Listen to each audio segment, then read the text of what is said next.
Hello to Essex Junction and welcome to Independence Moments. We're here today with Essex Junction trustee George Tyler, who has been a trustee for many years and who I've been a fan of for a very long time. And I'm so grateful to you, George, for being here today and for coming to talk to us. How are you? I'm great, Annie. Thank you. Thank you. Thanks. Appreciate it.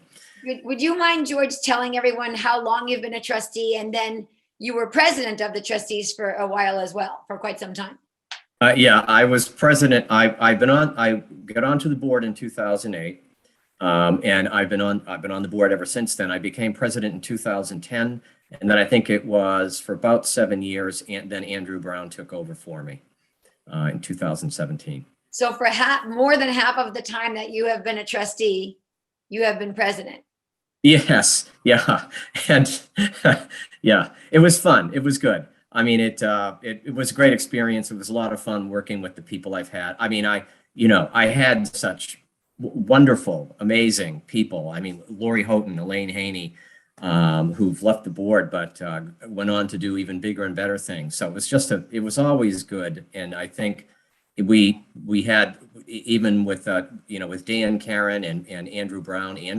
They both came not too long after I was on the board, and so I think that's been one of our real strengths. We've had a really good, solid working relationship among the five of us, and then Lori and Elaine leaving, and Raj and Amber coming on. It just picked up. So we just have such good rapport. Yeah. I'm not sure why, but we just do. So it's been fun to be part of that. I'm glad. And I see that collaborational aspect all the time. I think you're all a great team and you support each other and you hear each other, and even disagreements are discussions and not antagonistic. It's really great. Yeah, I think it's a big piece of it is that we kind of try to leave our personal agendas at the door. And I think we leave a lot of our politics at the door, and the focus is always really on what's best for the community, but understanding that you got to have some tolerance for each other. You may disagree, but you know what, is the disagreement really worth the bigger picture of doing things and understanding? So that's it's been great. It's just been fantastic. I've really enjoyed it. Thanks, George. I'm grateful for all that you've said. I'm grateful to the trustees. I'm grateful to everyone that's brought us forward, to all engagement, to all conversation, to all discussion. And if you don't mind, I'm going to just launch into, because it was fantastic. We had a terrible snowstorm a week ago Friday, but and I was talking with Elaine Haney and Andrew Brown about going down, and then we woke up and it was an icy morning, and I said, no, we have to be there. Andrew said, yeah, we got to be there. Elaine had more common sense than the two of us, but we talked her into coming with us, and we drove down. It was fantastic. This bill, I used to, when I first came to Vermont, I spent a lot of time in the legislature as a reporter, and I watched a lot of bills go through.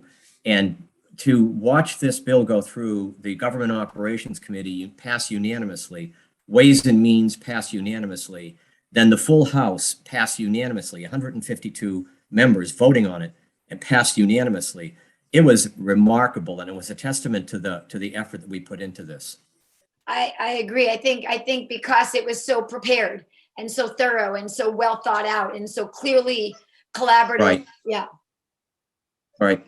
Right. And I think the storytelling that Lori and Karen like the way it was introduced, and the shepherding that Karen and Lori Houghton have done, Karen Dolan and Lori Houghton have done, and all the work that Lori always keeps speaking back, right, to all the work that's been done by everyone that brought us here. And you've seen so much of that. What's impressed me in watching Lori and Karen is the two of them. We in Essex Junction are really fortunate because very clearly they have the respect of a lot of people in the legislature. Not all people have that kind of respect. That very clearly when I was watching Lori and Karen interacting with the various committees, they have a lot of respect, which means that they've laid the foundation for this, and our community is very well represented down there. Yeah, we're very fortunate. To be able to just contact your local legislator and have something be heard And it's not true just, it's true for everyone in our community that they are very down to earth and reachable and will listen and hear and discuss things with integrity and authenticity. It's really great. It was so fun because I felt like I was there too. So it was so fun to see, your faces up on the balcony and to know that you were there, because for me, I was very teary and grateful for, it was very emotional for me, and I'm sure for you. And to know that you were there, it was just thrilling. Yeah, it was. It was.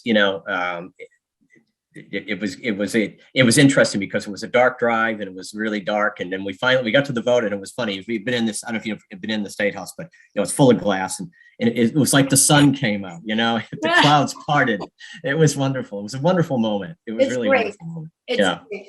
So then, now that we're talking about that wonderful moment and the sun came out for it, as it goes forward, what do we look for next? What has to happen, what any bill, all the House bills that are passed by the House go through what's called the changeover. So now they go over to the Senate. Right. And Senate bills get changed over and go to the House, and they each work on them and vote on them separately.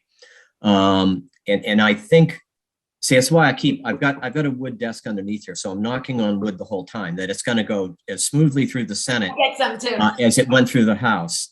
I think the fact that it was passed unanimously by both the key committees and passed unanimously by the House is sending a pretty powerful message as it goes through the Senate. And then it's just a matter of having the governor sign it into law, and hopefully it will happen this year. It would just absolutely clarify for us to get this done so that we know July 1st. Right. Really, right. It's great.